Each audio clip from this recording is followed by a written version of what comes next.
You searched how to buy shares of Svenska Cellulosa Aktiebolaget SCA, a forestry, pulp and paper company listed on CBOE EU under the ticker SCAB.ST. This video is educational and not financial advice. To buy the stock, you need a broker, and I'll use eToro as a neutral example. After registering, you must verify your account, usually with an identity document, and then add funds to trade. Use the platform search bar and type the ticker SCAB.ST to find the correct listing, then confirm the market is CBOE EU, so you select the right instrument.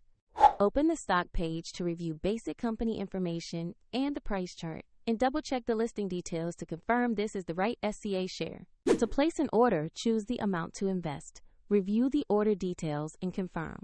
If the market is closed, the order will execute when trading resumes, and the platform will ask you to add funds if your balance is insufficient. Once executed, your position will appear in your portfolio, and a link to eToro is provided in the description for reference.